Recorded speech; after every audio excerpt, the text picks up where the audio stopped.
तो आपका स्वागत है फिर से एक नई मूवी में। ये मूवी उन लोगों के लिए नया है जो नहीं देखे हैं, जिसका नाम है हसीन दिलरुबा।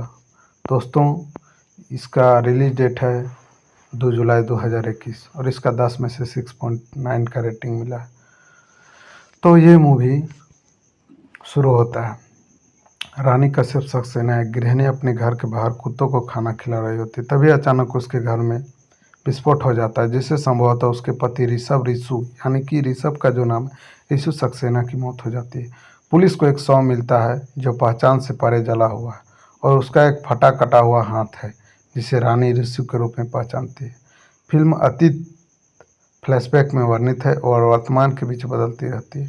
विस्फोट की वास्तविक वर्तमान में चल रही पुलिस जांच से साथ जुड़ी हुई। फ्लैशबैक में दोनों के बीच अरेंज मैरिज का पता चलता है, जहां ऋषु को रानी से तुरंत प्यार हो जाता है, जबकि उसने उससे केवल इसलिए शादी की क्योंकि उसके प्रेमी ने उसे छोड़ दिया था। शादी के बाद उसके ऋषु और उसके परिवार के बीच तनाव और अजीबोगरीब स्थिति बनी रहती है। तनाव माहौल को बढ़ाने के लिए घबराया हुआ ऋषु संभोग करने में विफल रहता है। अगले दिन वह उसे अपनी माँ और चाची से सेक्स करने में उसकी विफलता के बारे में बताते हुए सुन लेते हैं और आहत होकर उसे पूरी तरह से स्वीकार करना बंद कर देता है और उनका रिश्ता बिगड़ जाता है और उसका हष्ट पुष्ट और आकर्षण चचेरे भाई नील त्रिपाठी मिलने आता है और रानी उसकी आकर्षित हो जाती है और बाद में उनके बीच एक भावुक संबंध शुरू हो जाता है। रानी प्यार में पड़ जाती है और शाकाहारी होने के बावजूद मटन पकाना भी सीख जाती है। कुछ समय बाद वह नील से कहती है कि उससे शादी करना चाहता है। इसी बीच वर्तमान समय में रानी और ऋषु के बीच के इतिहास से अवगत पुलिस को यकीन है कि उसने और नील ने मिलकर ऋषु की हत्या की योजना बनाई थी।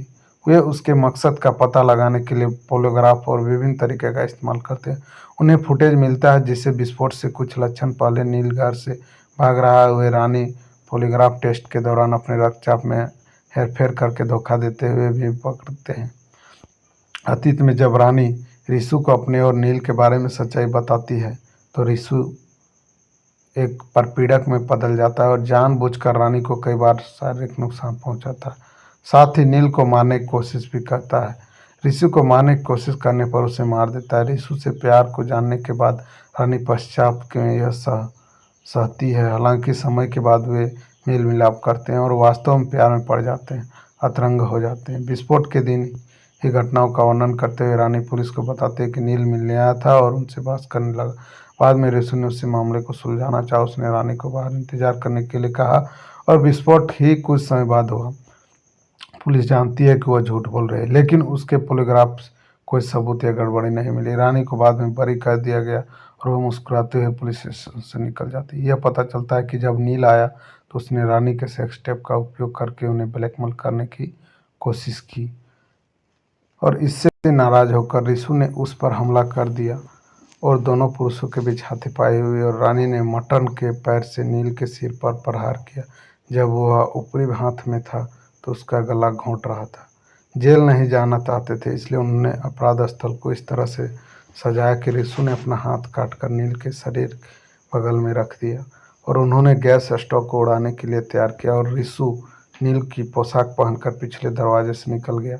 रानी बाहर जाती है और मटन का पैर कटवाती है, जिसके बाद वह बाद में कुत्तों को खिलाती है और विस्फोट होता है और हत्या के उनके सबूत ढक जाते हैं। 5 साल बाद शहर छोड़ते समय पुलिस इंस्पेक्टर एक मर्डर थ्रिलर किताब खरीदता है, जिसके बारे में रानी ने अपने बयान में कई बार बात की थी। किताब पढ़ते हुए उसने असली कहानी का एहसास होता है लेकिन वह इससे के बाहर में कुछ नहीं कर सकता। अंत में दंपति को फिर से मिलते हुए दिखाया गया और ऋषु का बायां हाथ गायब था और रानी और ऋषु मिल जाते हैं और ये मूवी यहाँ पर ख़त्म हो जाता है। दोस्तों, इस मूवी में ना थ्रिलर, कॉमेडी और फैमिली देखने को मिलेगा और अगर आपको इस तरह की मूवी देखना पसंद है तो ऑल फिल्म